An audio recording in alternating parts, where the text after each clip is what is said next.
I'd just like to welcome everybody today to the National Tumor Board educational webinar, MRD Diagnostics in Acute Leukemia. And our agenda today, we are lucky to have Dr. Gregor Hoermann with us from the MLL Laboratory to speak to us about MRD Diagnostics in Acute Leukemia. And this is going to be followed up by some case discussions from Dr. Aisling Nee and from Dr. Larry Bacon and from Dr. Yisel Nunez. So I don't know whether you want to say a few words. Oh, I'll just, sorry, before we start, just that any questions can be directed to the chat box during the talk and can be answered at the end, or people can just speak up themselves directly. And the meeting is being recorded. And just to say, we were awarded CPD credits for this talk today, and I will be issuing certificates afterwards. And also, if you could just please follow up with the survey as well. Thanks. I'll hand over to you now, Ruth, if that's okay. Great. Thanks a million, Claire, for organising this today, and thanks for all the attendees and the presenters. So I'll just firstly introduce Dr. Gregor Hoermann. We're delighted to have you here today. Thank you for taking up our invitation. Gregor works as a specialist in laboratory medicine and clinical pathology at MLL Munich Leukemia Lab in Germany. He obtained his MD and PhD degree in Vienna and worked as associate professor at the Department of Laboratory Medicine at the Medical University of Vienna and at the University Hospital Innsbruck in Austria. He has both basic science and translational research interests in the field of leukemia and myeloid neoplasms, and has published over 160 papers in peer-reviewed journals. He's a member of several national and international scientific and medical associations and has served in the Scientific Committee on Hematopathology and Clinical Laboratory Hematology Committee of ASH. So without further ado, I'd like to hand over to Dr. Gregor Hoermann to talk to us on MRD diagnostics in acute leukemia. Thank you very much. Thank you very much, first of all, for the kind introduction and invitation. I'm deeply honored to be here today. First of all, to have the opportunity to serve you and your patients here at the MLL with cytogenetic testing, but also to give this talk today in this prestigious audience. I'm trying to share my screen, just a moment.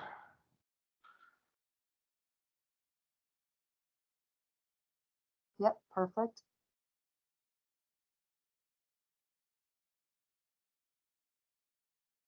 So I hope you can now see the full screen. Yes, that's great. Okay, so let's get started. MRD diagnostics in acute leukemia. I will briefly discuss AML and then mainly focus on ALL. MRD, minimal residual disease or measurable residual disease, just refers to the detection of residual leukemic cells during and after treatment beyond. Clara, all the way. We have some background noise. Beyond the detection of complete hematological remission. So beyond the detection limit of morphology, but also beyond the detection limit of several other tests, in particular cytogenetics in fish has a similar detection limit. And when we are talking about MRD, we typically talk about molecular methods and immunophenotypic methods that are able to detect residual disease down to reduction of 10 to the -4 or 10 to the -5 or sometimes even 10 to the -6. However, we have to be aware, even if samples and patients become MRD negative, there is still a residual disease that can give rise to a relapse, even if the patient has become MRD negativity. The term MRD has somehow been rephrased. Initially, it has been used as minimal residual disease, as those methods have become more and more quantitative. The term is now more or less used as measurable residual disease, as also highlighted in the latest recommendations of the European Leukemia Net on MRD monitoring in AML. So MRD positivity or negativity either refers to results of flow cytometry or results of various types of molecular methods, as we will discuss in the next couple of minutes. First, some words on acute myeloid leukemia. What's the role of MRD diagnostics there? As you are aware, the latest update of the WHO classification really emphasizes on genetics in the definition of AML and AML subtypes. Highlighted here in red are 4 subtypes of acute myeloid leukemia that are really prone to a genetic-based MRD testing, as the given fusion gene or the mutation, in this case for NPM1, is already the defining hallmark of the disease entity, but also a perfect target for MRD assessment throughout the therapy of those patients. So an example, the fusion genes, and here we're talking about APL, acute promyelocytic leukemia, the PML-RARA fusion gene, and the both core binding factor AMLs, so in version 16 and translocation 821 as shown here. Those lead to a fusion gene that is a perfect target for MRD assessment. Theoretically, we can detect the gene fusion and the chromosomal aberrations with various techniques of genetics, starting from chromosomal bending analysis up to FISH. But when we're talking about MRD, it's really molecular genetics, PCR-based techniques that allow a highly sensitive detection of this aberration beyond the detection limit of conventional cytogenetics. So in this case, we are testing for the RUNX1T1 fusion, and we are using here a quantitative real-time PCR to detect, first of all, the fusion gene, but also to have a control. In this case, we're using ABL as a control gene to standardize and normalize the results we have achieved from our patient and to put this into perspective. The quantification is typically done in replicates to have here really a high accuracy and a high qualitative results when it comes to the quantification of the MRD assessment. Here is a typical example of such a report of a patient with such a gene fusion. The same basically also applies for ALL when we're talking about BCL positive acute lymphoblastic leukemia. So we, on the one hand, have the detection of the fusion gene itself and the quantification, but in particular when this becomes negative, you have to keep in mind the limit of detection of the given assay. In this case, this is stated as 10 to the power of -4. And this is not only assay dependent, but also sample dependent. And we'll discuss this later on in some instances. Here, just for example, a patient that has had high levels of this fusion gene at diagnosis and the rapid clearance upon therapy. And here you have to keep in mind the copy number of the various control gene because, for example, even if the test is highly sensitive, you cannot achieve detection limits below this, this sensitivity if you only have a limited number of ABL copies as a control gene, and this is sample dependent and not assay dependent. The next type of mutation that is used for MRD diagnostics in acute myeloid leukemia is NPM1. About a third of all patients with acute myeloid leukemia harbor this mutation. Again, a perfect target for MRD assessment, as the mutation persistence is highly linked to the clinical outcome of these patients on the one hand, and on the other hand, we have nice molecular techniques to detect this aberration, again with qPCR, and again standardized for a control gene. Plenty of studies have shown that MRD positivity, both in core binding factor AML, but also in NPM1 positive AML, is the hallmark of long-term outcome for patients with acute myeloid leukemia. And this led to the recommendations of the current European Leukemia Net guidelines for MRD assessment in AML. This clearly emphasizes on the molecular methods on the disease entities I just discussed briefly. Here, qPCR is the standard of diagnostic care for those patients, as those assays achieve the highest possible limit of detection and the highest sensitivity here. If none of those aberrations is present, then the next best way to deal with is immunophenotyping and to identify here the barren clone in flow cytometry. In flow cytometry, we have two different approaches. So ideally, we have the diagnostic sample. We know the immunophenotype. We know the operations of the leukemic clone at diagnosis, and then have just to look whether the leukemia-associated immunophenotype is still present at the follow-up samples and to quantify these residual cells. If we do not have information on the initial sample, then a different approach can be used. This is called different from normal.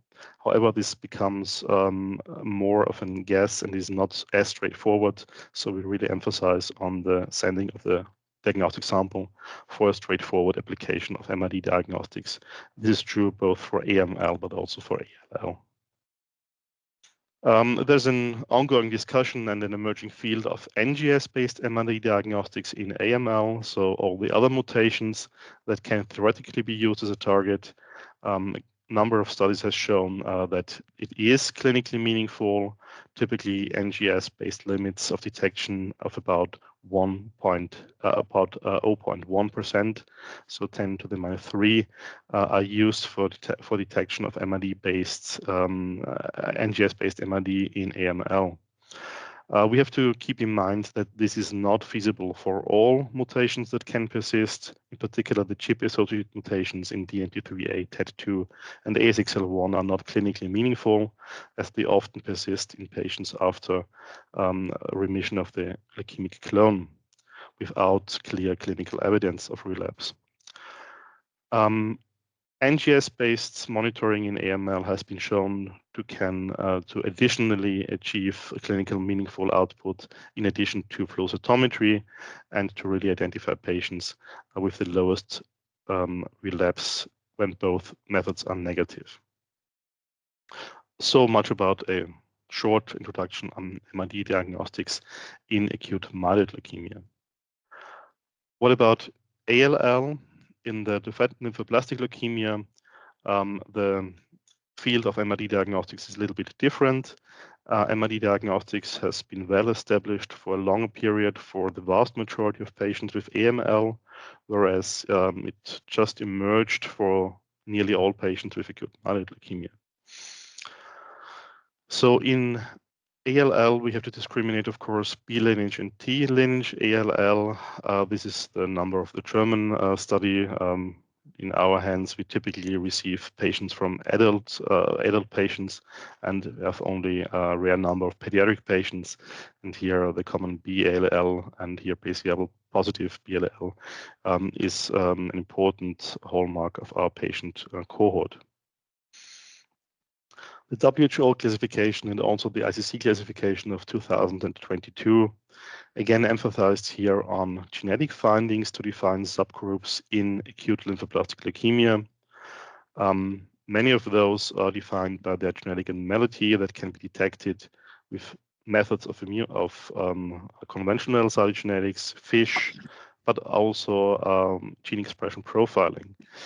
I really would like to emphasize here on the BCR-ABL fusion gene that defines the entity both in WHO and ICC, and that also is a perfect MRD marker for those patients with BCR-ABL positive ALL.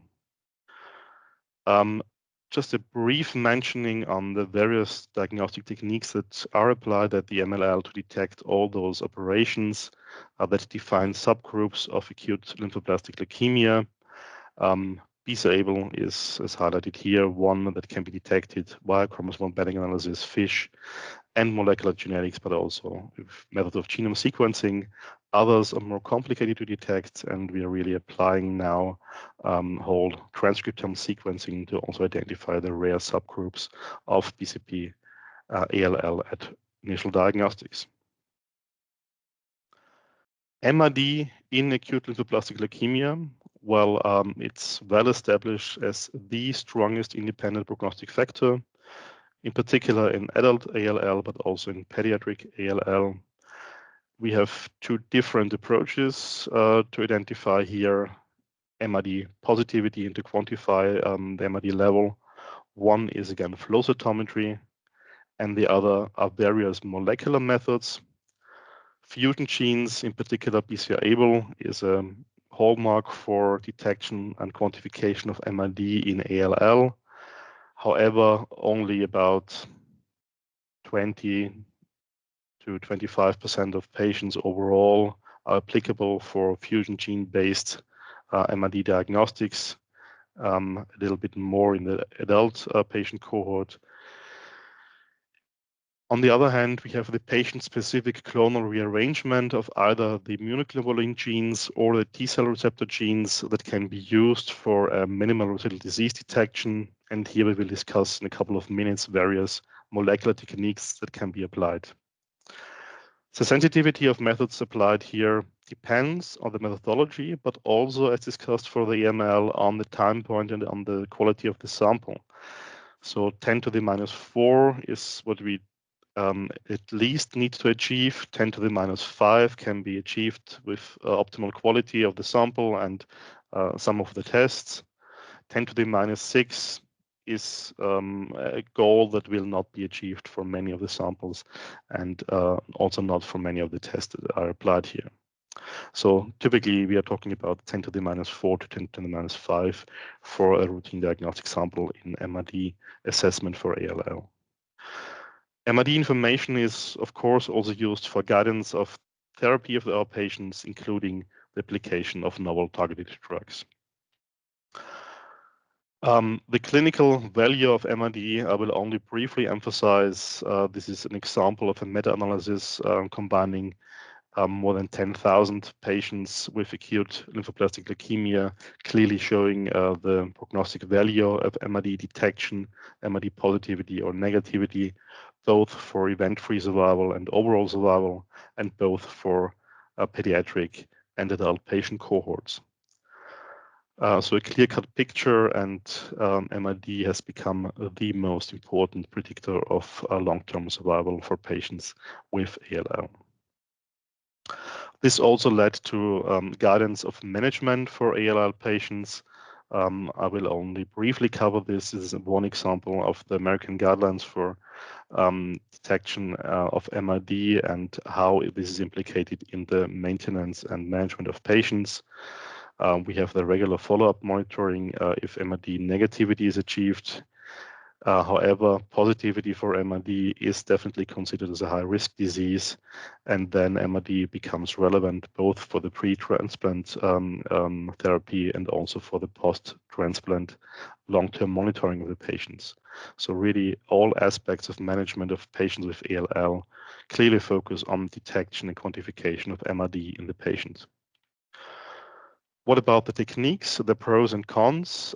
This is a slide from 2015, and I intentionally kept this slide as I would like to discuss some of the conventional techniques, and later on we'll focus on more recent approaches for MRD testing here. So flow cytometry, definitely a fast approach to detect MRD. You will have the result typically within a day. And it can be achieved for the vast majority of patients with ALL. The typical limit of detection is in the order of 10 to the minus 4, at least for the conventional approaches here. Then we have the opportunity to detect molecularly either fusions. So the fusion detection, in particular detection of BCR-ABL, is definitely the most sensitive approach here. It definitely is to favor. However, there are some limitations we'll discuss later on, and in particular, it can only be applied for a number of patients. And then we have the patient-specific detection of the clone, either via the clonal rearrangement, the clonotype of the immunoglobulin gene or the T-cell receptor gene. Let's briefly discuss flow cytometry for MRD assessment in acute lymphoblastic leukemia. What are we applying here at the MLL? This is the assay that we apply here. We are first doing the diagnostic according to the WHO and to the AGL and GMAL classification, and then use this phenotype that we established at diagnosis to analyze the sample at the follow-up. We detect 1/4 to 500,000 cells for MRD assessment. Ideally, we have the information on the immunophenotype at diagnosis. Ideally, we did this in our own lab, but if it's not done in our own lab, we at least ask you to communicate the immunophenotype, send us the reports to have here a clear-cut picture on what we're looking for. Otherwise, it's getting definitely more complicated. In particular, when therapeutic and clonal evolution comes into place and clonal selection after targeted treatment, for example, against CD19 or CD20. The limit of detection that is typically used in our flow cytometry based approach is 10 to the minus 4. And this is what we are reporting here in our report. One example of a patient, you do see here a patient at diagnosis with BCP ALL, here a clear-cut blast cell population. And this patient is then monitored for MRD positivity or negativity later on, and we do see here persistence of a clone with the immunophenotype that already has been known at diagnosis, and this is an example of an MRD positive report of an BCP ALL. Fusion gene detection, I would only briefly cover this because it's basically the same as we discussed for acute myeloid leukemia. BCR-ABL is the most important fusion gene to be detected. Most of the studies use qPCR. Digital droplet PCR is another approach, in particular when you go for genomic-based BCR-ABL detection instead of transcript-based BCR-ABL detection. But typically, transcript-based BCR-ABL detection is still widely used. The same principle approach and quantification of the fusion gene and normalization for a control gene, ABL or some other control genes. Clonal rearrangement, the patient and its leukemic clone undergoes a clonal rearrangement of both the immunoglobulin and the T-cell receptor locus. This is not strictly lineage dependent, so you also find some TCR rearrangement in cases with BCP, ALL, and vice versa. So you typically detect clonality of both immunoglobulin and TC receptor locus at diagnosis. And then the conventional approach is here really a laborious and patient-specific personalized approach. So you first detect the clonality in the diagnostic sample. You also need the diagnostic sample as a reagent for the later on establishment of the PCR, because you need the diagnostic sample as a kind of calibrator to see how the PCR works, and also for the later on analysis. You try to establish a number of MRD based real-time approaches for the patient-specific clonal rearrangement of either the immunoglobulin gene or some of the clonal types detected here, and then use this approach if it reaches the respective limit of sensitivity for long-term follow-up of the patient. What does this mean in practice, and what are some aspects here? This really means a primary design that is patient-specific. Also, the assay validation is patient-specific. So you basically develop a test that is only usable for this one patient. This is quite laborious and quite intense and needs a couple of weeks for the establishment of this assay. Establishment of an assay that achieves minimal level of detection, and this means at least 10 to the minus 4, cannot be achieved in all patients. So about 5 to 10% of patients fail to achieve such a type of test. Typically, we aim to establish not one, but at least 2 MRD assays. However, again, this is not possible in all patients to account for clonal instability during the later evolution of the clone. And already mentioned, this is definitely cross-lineage reactive, so both T-cell and B-cell receptor are established here. What are new developments in the field of MRD detection in acute lymphoblastic leukemia? Again, let's first focus on flow cytometry. Here, terms like next generation flow are out there. What does this mean? Basically, you increase the number of cells that you analyze. So you typically go from 500,000 to a couple of millions, 5 millions, or even above this. And this increases the sensitivity of the assay. And it has been shown that you can achieve up to 10 to the minus 5, and therefore come in a similar range as the qPCR with this advanced MRD-based flow cytometry techniques. However, this is still a challenging approach and cannot be achieved in each and every step of the patient, and is also nothing that we are currently offering at the MLL for routine diagnostics, but only for selected clinical trials.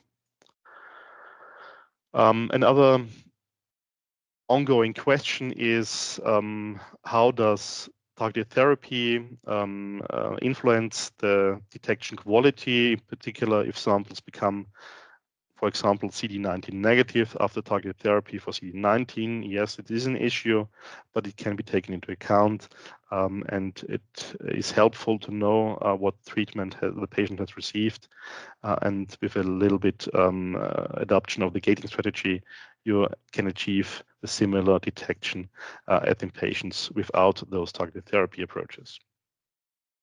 The field is more a kind of moving target when it comes to clonality testing in molecular genetics. So when we want to detect the clonotype of the patient, this conventional technique that is still used also in our lab for detection of the patient-specific clonal rearrangement, so the amplification of a specific patient-specific region of either the immunoglobulin or the T-cell receptor gene, with the assay development for the patient-specific, is more and more replaced by a high throughput next generation sequencing approaches. So you do not implement a PCR for this particular patient, but you implement an NGS approach that can be detected, can be used both at the time of diagnosis and also for follow-up monitoring of the patient.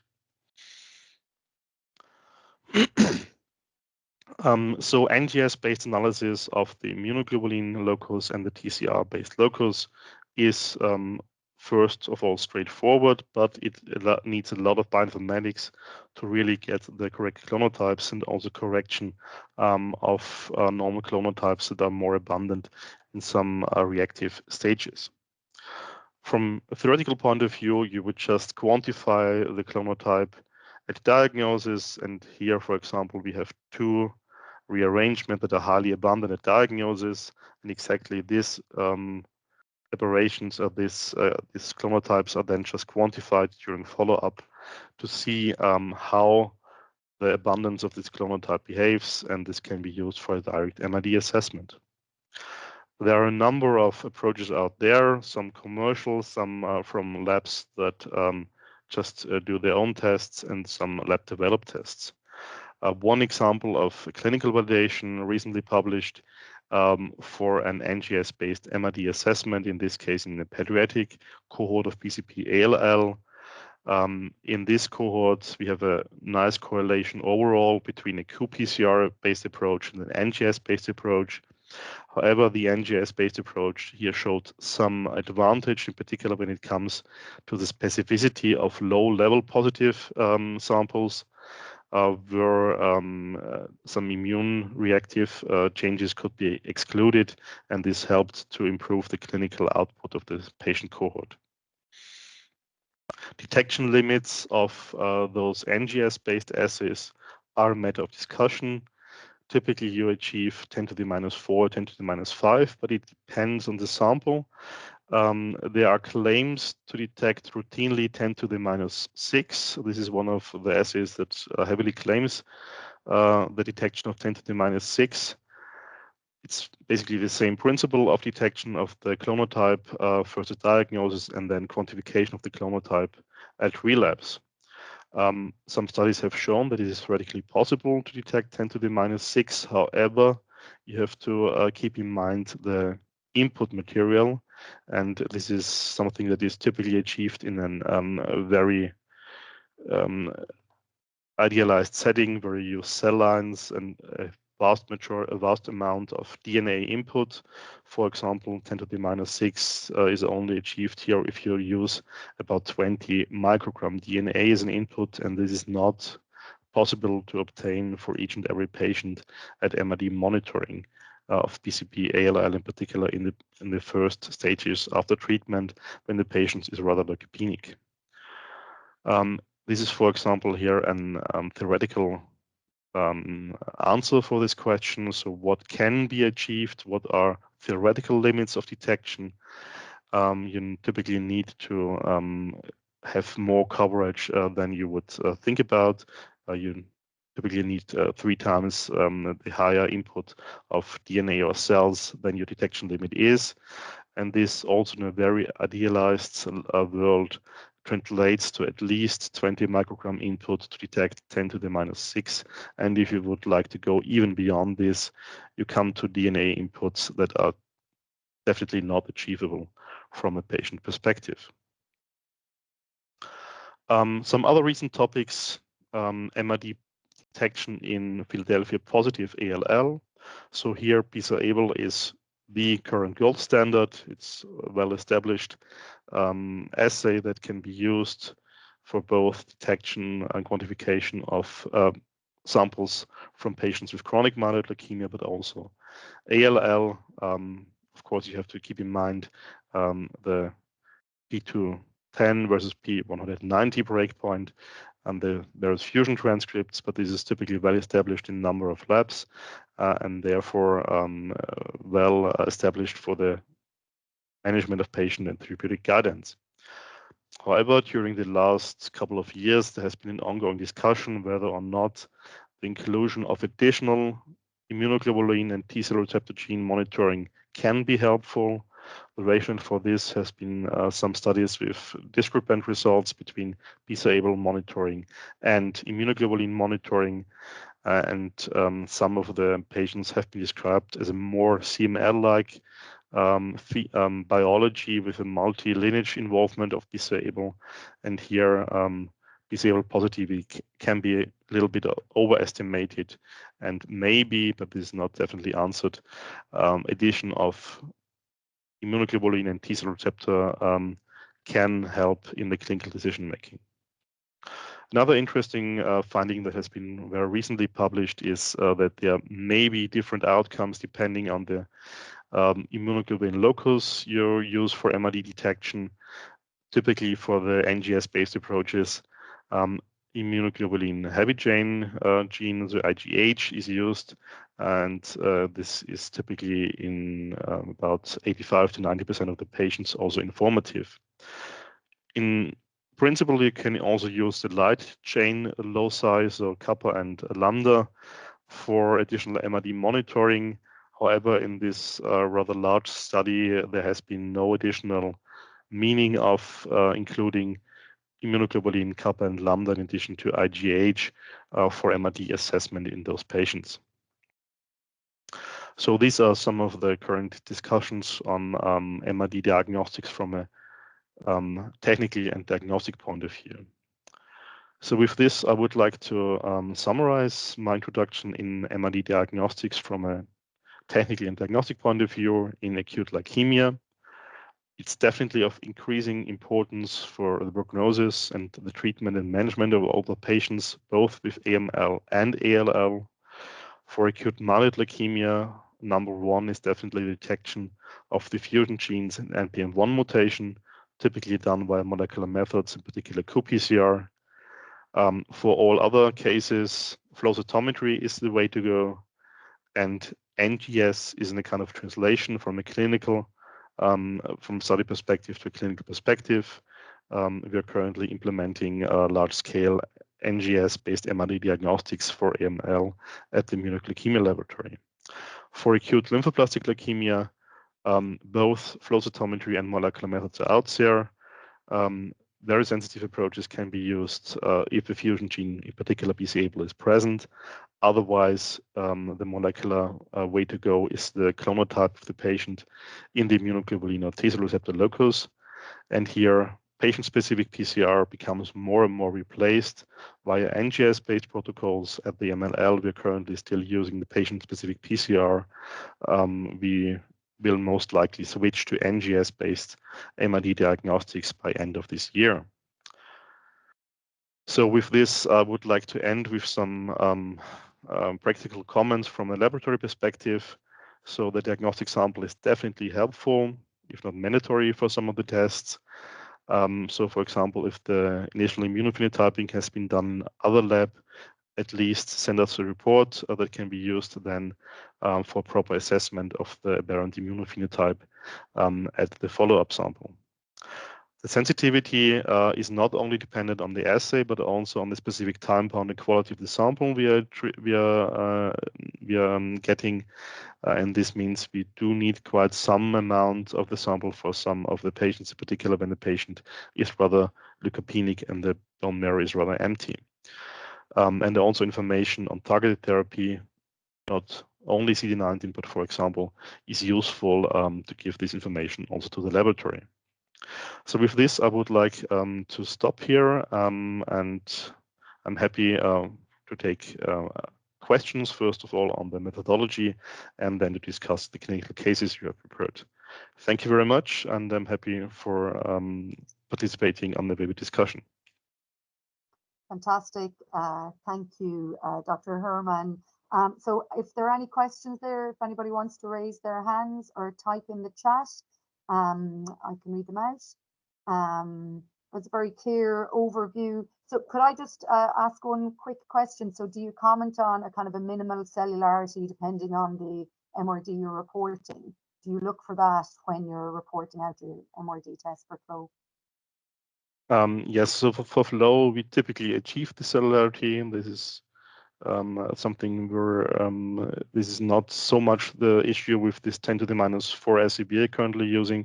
It would be an issue if you would like to increase to a couple of million cells, but this is not what we are routinely using. It's more an issue for the molecular assessment, and here we are reporting the control gene and the copy numbers of the control gene that can be used for assessment whether or not the cellularity was sufficient for a proper MRD assessment. Okay, perfect. Okay, that's fantastic. Does anybody have any questions? I'm not seeing any hands raised.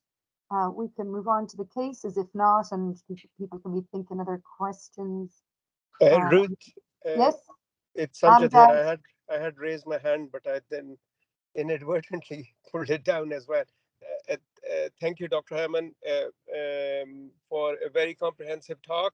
It's about, I guess, from a clinician point of view, it actually comes back to the same thing, which is the sensitivity of the assay, which probably causes some confusion. So if the sensitivity, as I understood, is significantly dependent on the sample that is provided as well. So would it be wrong to presume that if a value is given with a low sensitivity that the sample could be, or the patient sample could be progressing? Can that mistake be made? Yes, we know this issue where it's well established for chronic myeloid leukemia, where the degree of standardization is even higher than what we're talking about here. And there we clearly define this level of MRD in chronic myeloid leukemia, not only by the presence and quantification of BCR-ABL, but also clearly by the quantification of the ABL other control gene, to really call this MR4 or MR4.5 or MR5. So in principle, yes, you're right. Of course, we try to get this also with a clear meaning to you on our reports. So if the sample is severely compromised and we do not achieve at least this 10 to the minus 4, this will also be stated on the report. However, 10 to the minus 4 versus 10 to the minus 5 can really depend on the assay quantification of the specific sample. For the qPCR, we also have in our diagrams this sensitivity report that is more or less an additional report on the follow-up of the copy number of the control gene.